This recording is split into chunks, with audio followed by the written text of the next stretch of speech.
microphone on. Hello? Oh, okay. Yeah. Yeah. And then the camera's working.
Hello, thank you for joining the webinar. We're just going to wait for a few more attendees. It starts at 3 p.m. or 10 a.m. in America, so we'll just wait for a few more moments. Thank you.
Hello and welcome to Cimteq's webinar of Applying Industry 4.0 to the Cable Factory Environment.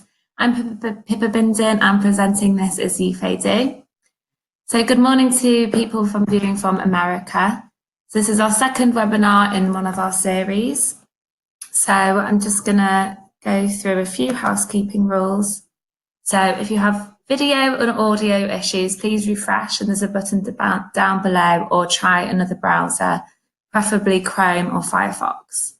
So if it is blurry for you, keep in mind YouTube automatically adjusts the bandwidth for you and you may have too much going on in the home, so just clear some stuff up in the background and that should help. If you have a question throughout the webinar, just click on the right hand tab there and just type in your question and we will answer it. But there is a Q&A at the end of the broadcast, so if you have a question for Yifei, then he'll be happy to answer. Okay, so just a little bit about the presenter Yifei Du. He's Cimteq's Business Development Manager for APAC. He studied at University of Sheffield, studying electrical and electronics engineering, and he specialises as a software project manager in the cable industry. This webinar is based on a paper he wrote for IWCS this year on applying Industry 4.0 to the cable factory environment. So this webinar is based on that. And some exciting news that Yifei is locating to our new office in Shanghai, China in the new year. Okay, Yifei, so over to you. Thank you.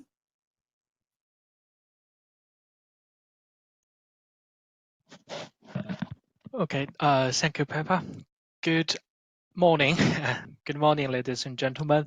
This is Yufei from Cimteq, and today we are talking about the Industry 4.0.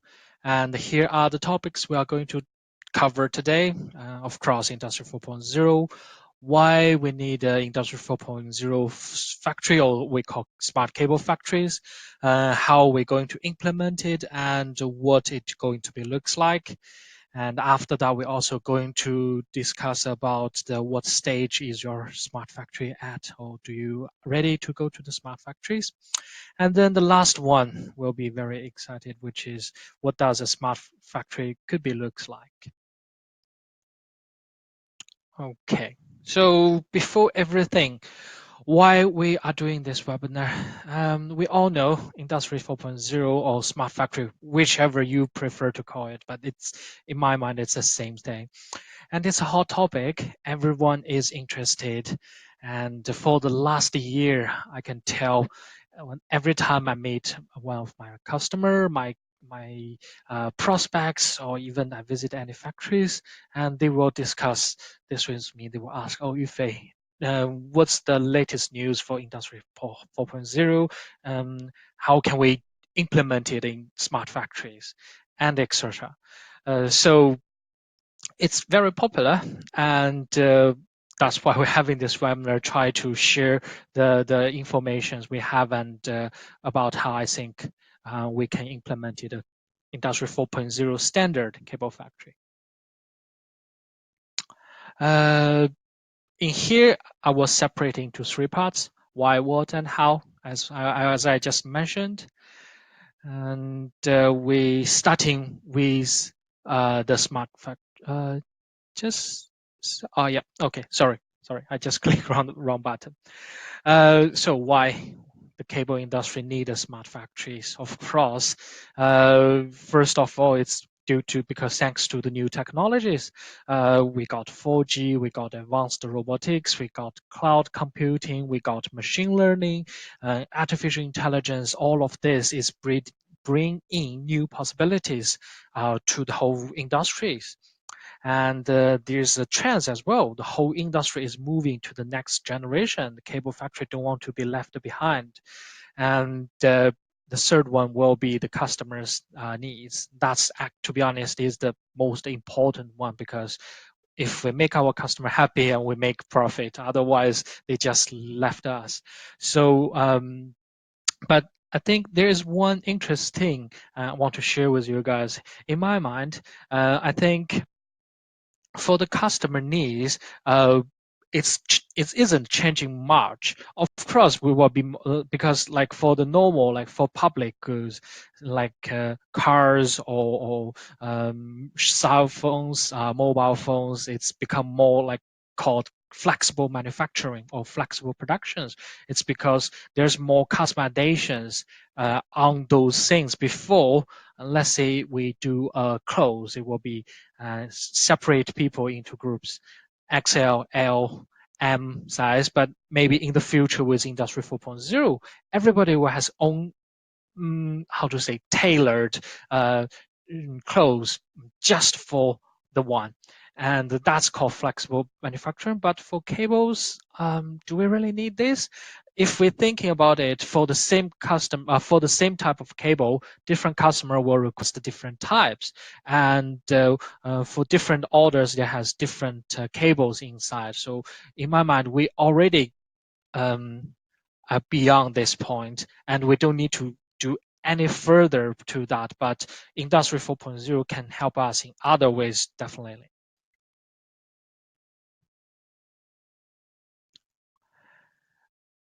Okay, something important. So before we go any further details, there are two things I would like to emphasize, make sure we are all at the same page. The first one is industry is not the end solution. I know people is working hard to achieve a smart factory or Industry 4.0 factory, but it shouldn't be our ultimate goal. Rather than the goal, ultimate goal, Industry 4.0 is more like a tool or process or the way of thinking to the factories, which helping us to achieve, become more efficient, more profiting. That's the target. Industry 4.0 itself isn't the ultimate target. We use it, but it doesn't mean when we achieve and we stop. There will be Industry 5.0, 6.0. It's just a way to make the factory better. Second, experience on other industry might not usable straight away to the cable industry, because of course, we have a lot of great examples on car manufacturing, on semiconductor or mobile phones. If you see how their factory looks like, they are full of robotics arms, AGVs everywhere, high standard industry cameras, and all of these things. And but is that what we after for a cable smart factories? Because I can understand for them, maybe for car industry, there is a lot of labor works, and if we use robotics arms instead of human being, then which means they can work 7/24. They don't need to sleep, and you don't need to pay them salary, and it's accurate, and no safety issues. But for us, maybe the label is not the main part of the whole product. The copper, the compound, and the other material, the materials, raw materials are the more occupy the bigger percentage. Sorry. And so we might not, for them, saving labor is next generation, but maybe for us, something else is. So what they are, we were talking about it of what I think it should be. But in here, I think the other industry might be, we can use their experience, but we cannot apply them straight away to any cable factories. So if there's no straight experience, what we could do, um, here I list 5 steps, which every factories needs to go through to achieve a smart factories. There are rationalizations and standardizations. These are 2 things, very basic but very, very important, because only all your operations, all your business flow, all your workflow are rationalized, then we can talk about standardization.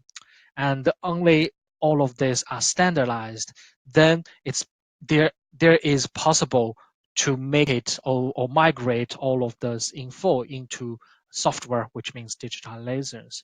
So when we do standardizations, we are trying to control variables, and only we control variables and everything is logic, then we can put software on board. After we have digitalizations, all information, your design information, your manufacturing information, your sales information, your administration, everything, your warehouse is in softwares, then you can use the softwares to control the machineries. For example, robotics arms, AGVs, all this 3D warehouse.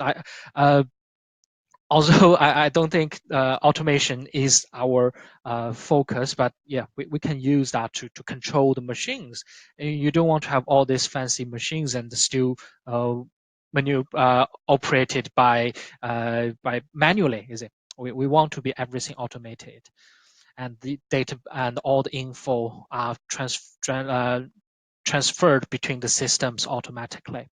And after we have the automation and digitalization, then we do something even better, which is called smartifications. In here, we can use big data, we can use the neural network to help us, we can use 4G, 5G network to realize remote productions and all of these things.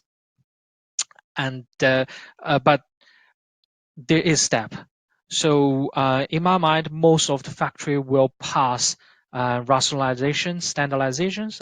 But yeah, there's still factories struggling with this station. Trust me, I do visit some factories, and they don't know how to control their quality. They have no idea how to improve their production efficiency. But the only reason they survive is just because they are the only cable factory in that area. Trust me, there are factories like that. So that's why we need to review or evaluate from the beginning, rationalization, standardization, then moving everything into your software to become digitalization, introduce machineries, advanced robotics to make automations. Then we are going to the smart factory, smartifications. Okay. So how we can decide if we're ready to go to the Industry 4.0 or we ready to go to the smart factories? There are a few things we need to be prepared for. First, you need to have the softwares, because no matter it's ERP system, which is whether it's a PDM system, customer relationships management, MES, advanced planning system, all this system, you need to at least have some of them, the critical ones such as ERP, PDM, MES, and WMES for logistic. For those, you need to have those systems. Otherwise, if everything is under Excel or paperwork, really we are not talking anything about smartifications, because we are not at that stage. And then after we have this, and all the systems are linked together, I believe a lot of factories already have the system, but are they all able to talk to each other? For example, your ERP system can talk into the manufacturer system, MES, so it can release production order to the MES straight away, telling them how long we need, what we need to produce, when I need this, when it need to be finished. And can your MES talk to your PDM system, such as I need to produce this type of cable, give me the dimension, what size of die I need to use for the extrusion line, all this information, can it pass between the systems automatically and real time? And real time is very important, because if we want to achieve the next generation, quick response is the key to the manufacturing. So the real time communication is very important.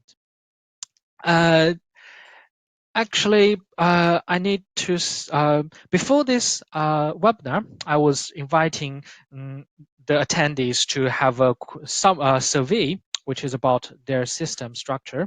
And thank you very much. There are 13 people happy to take the survey. And I got the result with me, but sorry, I didn't have time to put it onto slides. But yeah, we can but I can still share some information with you.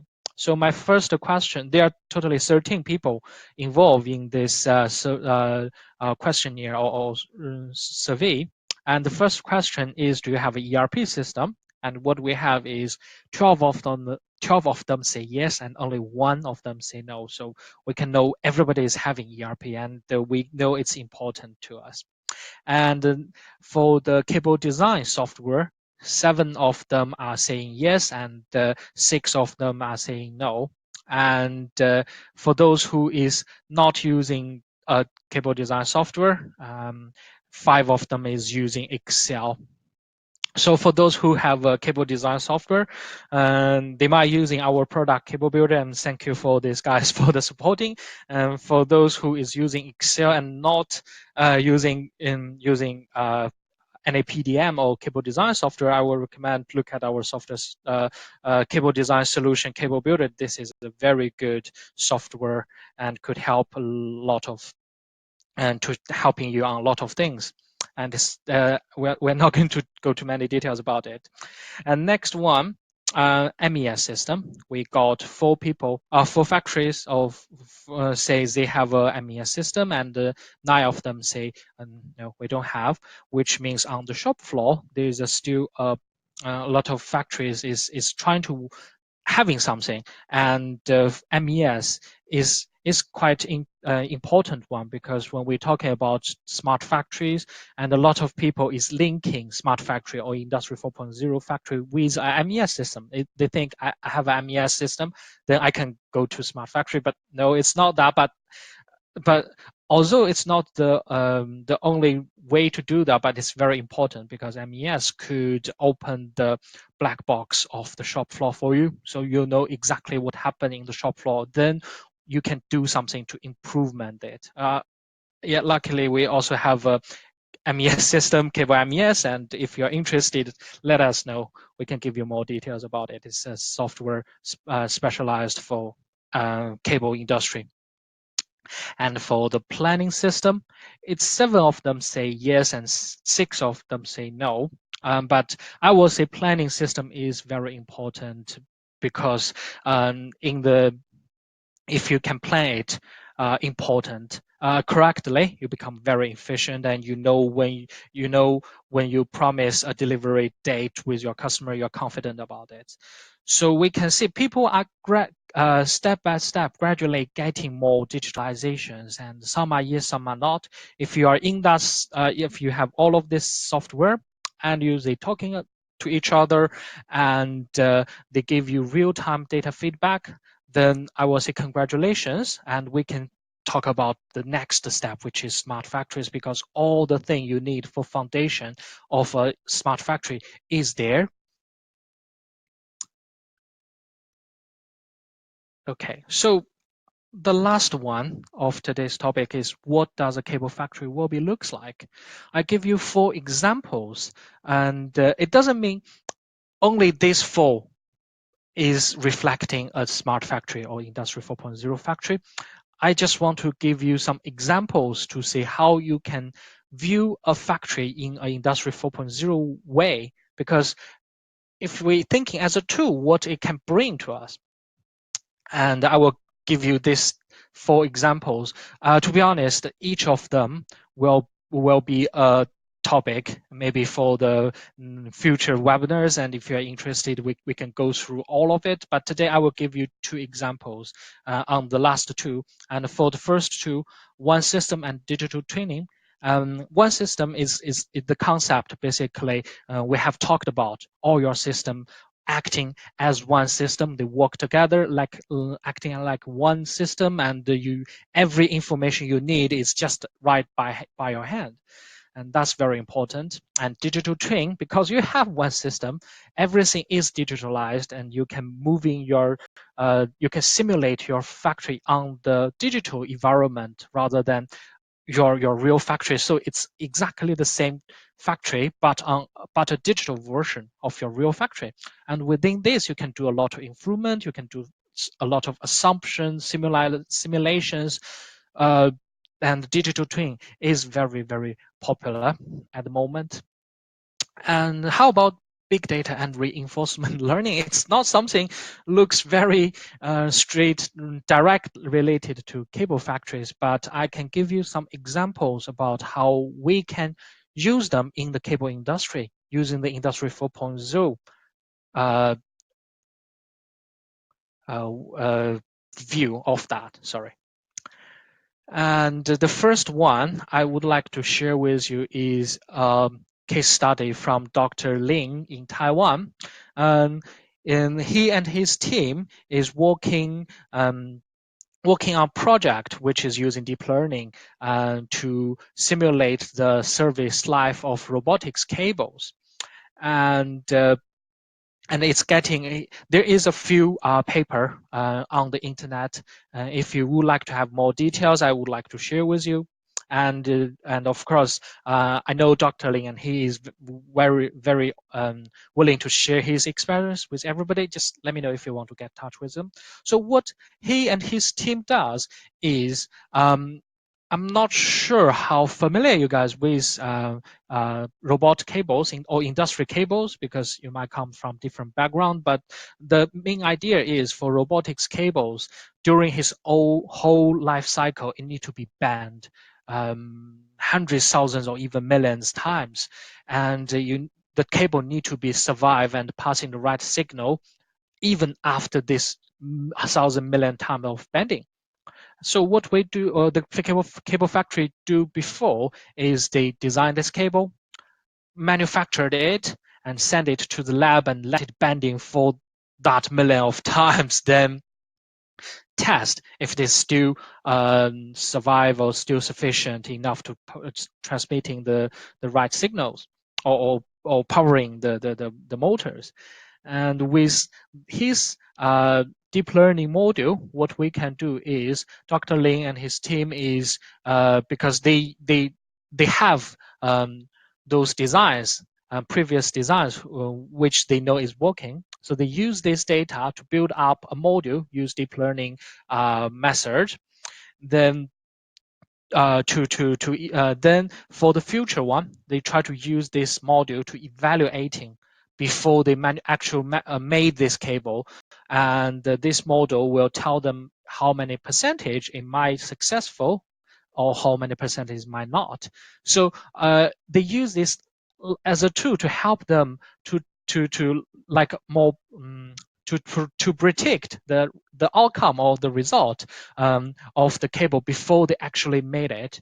If it doesn't look like it going to successful, they would rather try some other designs than made it then fail. Or they think, oh, if they pass the simulations, and they will make it and put into. So basically, this is a way to save your time, because testing a robotic cable is time consuming, and we can use big data neural network to speed up this. So it can help us eliminate some bad designs before it's being produced. So it's improve the efficiency of that. That's the first one.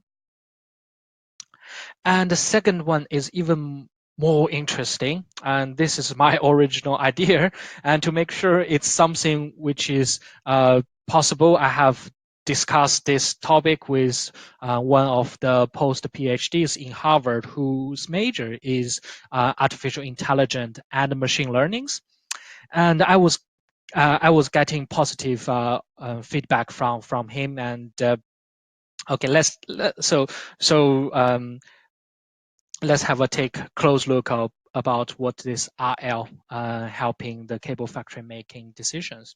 So RL is reinforcement learning, which is very popular last year because a company in UK called DeepMind created a artificial intelligence called AlphaGo, and he won the world champion twice, no, 3 times, from both China and Korea. So the technology they use is called reinforcement learning. And here is the latest news. They make a new AI called Grandmaster. And this time they do even further, which is to using Grandmaster play a PC game, I will say, StarCraft, from Brazil. And Blizzard, sorry, not Brazil, Blizzard from Brazil, the company. And now, according to the latest news, they can beat 99.7% of the online players on their BattleNet, which is quite amazing. So, but what's that have? And does that have anything to do with cable industry? Yes, we have. So let's have a look. So how can RL helping us? We start with why RL is suited for cable factories. Because when I'm talking to the experts on this area, they would their answer is RL is suitable for the area which is have certain of error tolerance. Because, for example, if we're talking about auto driving, level 3, level 5 auto driving, they probably not using RL to help them because there is no tolerance for on that area because it's auto driving, it's people's life, you cannot risk on that. But if we're talking about something else, also about people's life, and we can use, which is this example is from that doctor who is doing that. He's study on or he's working on is to helping a hospital building up a appointment system because we know after you booking with a time and date with your hospital, the people got a chance to not show up. It could be any reason they forgot, they don't need to any.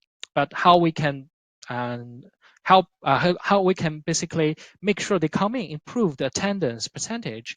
We have different ways: text, we have message, we have online, even Facebook messages. We got calls, so we got letters. So what time, when we use which way to remind the patient to attend his appointment is important. But before we cannot, we can just try and error. We have no way to find what's the best way. So with RL, they basically having the environment, having their agent, and then you can make them together and try to find the best pattern when to use what time.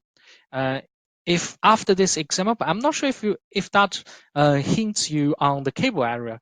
So what it looks like, I will say it's quite like the manufacturer routings, because you have for the same product, for different lengths, for different time delivery time required lead times, and you will decide different routings. And basically, what most of factory currently doing is they use the experienced engineer.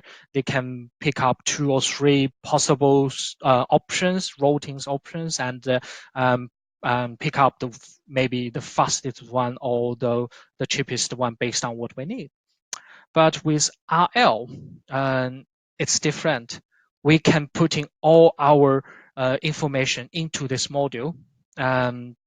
And then use it to basically give us the better all the possibilities and give us the best thing. Oh, sorry, I forgot one thing which is very important.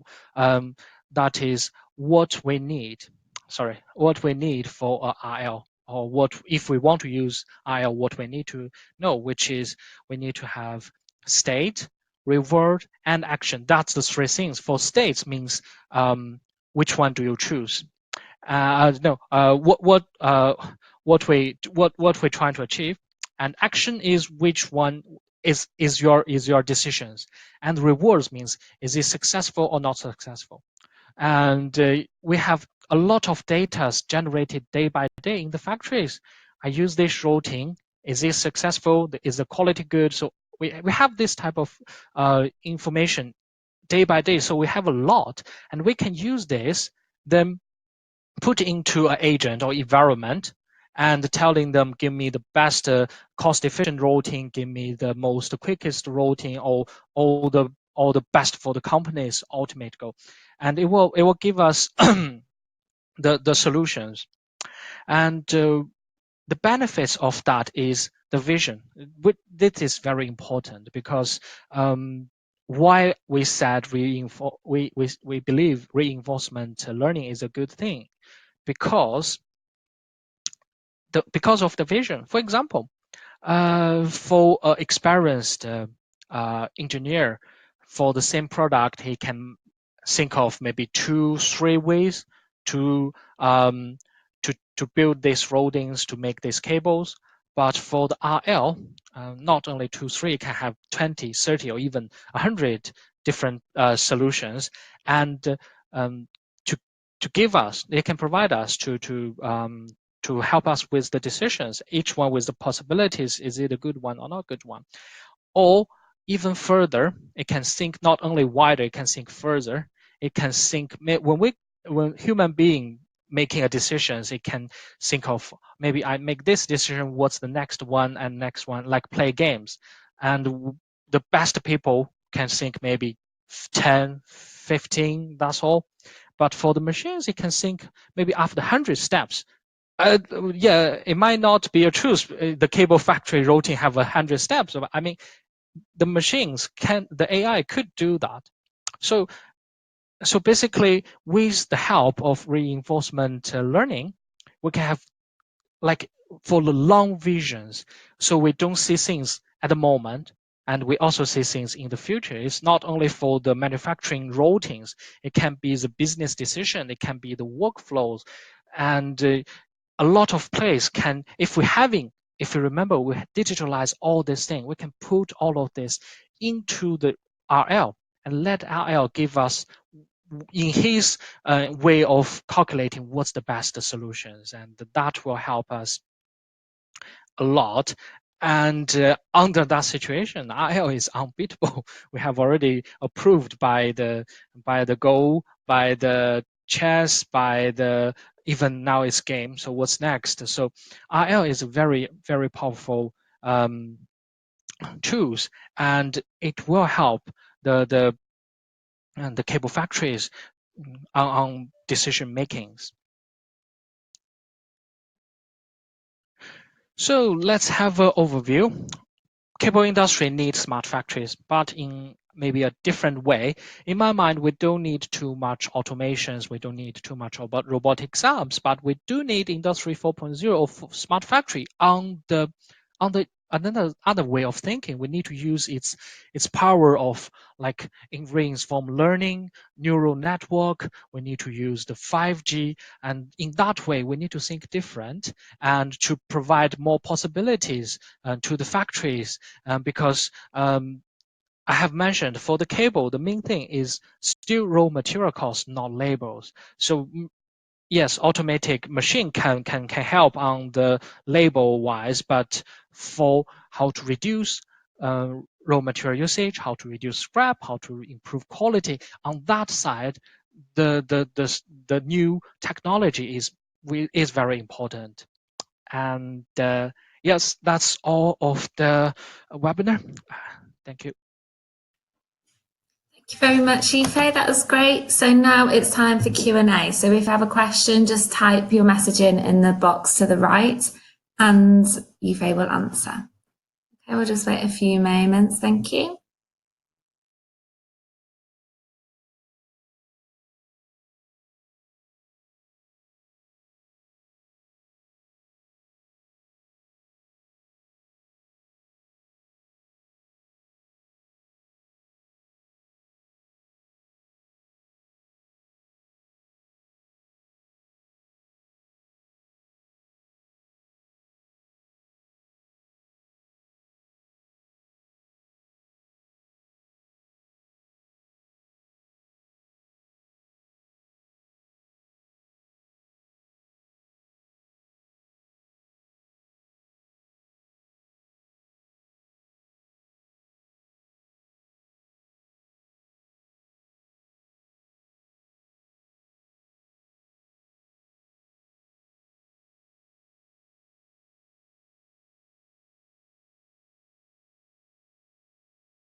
Thank you, Jim, for the questions. So what do you feel is the biggest hurdle to change the behaviors of managers to accept industry 4.0? Well, that's actually a very interesting question. I think if you want them to change accept industry 4.0 is to let them believe in it will bring more benefits. I mean, I can give you a very I can give you a very good examples when I talking to one of the factories, and the IT is very interested in implying Industry 4.0, but not only the management level, their operators, um, their managers or the bodies didn't get the point. So why? Because everything is working. For example, we use Excel to design cables. We use paper to write down all the manufacturing instructions. They think it's fine, and they still making money. So why bother changing anything? And but when I talking to them and I use the example, say it's not like it's industry 4.0 is not the goal, it's the way of achieving next generation factory, because everybody is moving. If you're not moving, you will be left over. So if you're thinking today you and your competitor is using the same way to manufacturing, and maybe 3 years ago later, they introduce, let's say, reinforcement learning, and they found maybe what they do is not the best way. They change the game. They change how the factory was running. They do the game changer thing, and that time their product is manufacture quicker, cheaper, and better quality with you, so you lose your competitiveness. So Industry 4.0 is not like you spend money to have all these fancy robotics arms. Is the way to making more money. If you introduce Industry 4.0 in this way, I believe people will change. So not say Industry 4.0 is something uh, good, and uh, it's not the ultimate goal. That's very important. It's not the ultimate goal. We need to use it as a tool to achieve what. Let's say if you want to achieve more profiting, then use Industry 4.0 as a tool to implement in your MES system, to know what's the bottleneck of your shop floor, improve that. If you want to improve quality, try to use AI help on your designs, try to use MES to record down your operator's behavior, and uh, maybe try to yeah, there's a lot of examples, sorry, but yeah, it's depends on what you want to achieve. So the Industry 4.0 or smart factory, for different factory have different goals. Some people try to have new product, some people try to increase money, sometimes to try to reduce lead time. So that's why I work I worked in semiconductor for 30 years and have seen this works very well. Like you said, the company make good money. How does one show that even more profit can be made? Um, it's Jim. To be honest, I will suggest maybe, because it's webinar. We cannot. I can go all day long for this, but yeah, making good money doesn't mean there is no risk. So what if there is some hidden risk which we don't see? For example, I'm a Chinese guy, so I will use a thing happened in China to explain that thing, because China, before we are a big country using fast noodles, the cup noodles. And then there is 4G introduced. So people using food deliveries and not eating cup noodles anymore. And for the last 3 years, if you see those news, and the cup noodle manufacturers just closing down, and their sales turnover just reduced 100%. It's because of 4G. Can you imagine that? So you making good money is great, but it doesn't mean there is no risk. You need to be keep up with others so that we can have better what we say. We can prepare for when next shock or whatever coming in. We are get ready. It's like 5G is coming. Who knows what will change? A lot of things, and we cannot thinking of that. So it's better to adapt it, to get on well with it, to understand it. Then we can do that. If you really want to have this mindset, yeah, we can have more discuss afterwards, and I believe I can show you something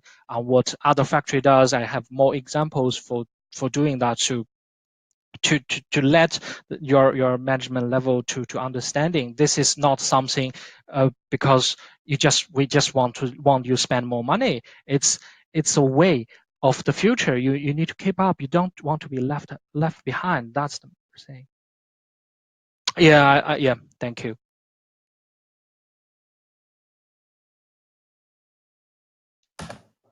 Okay, is there any more questions in the Q&A?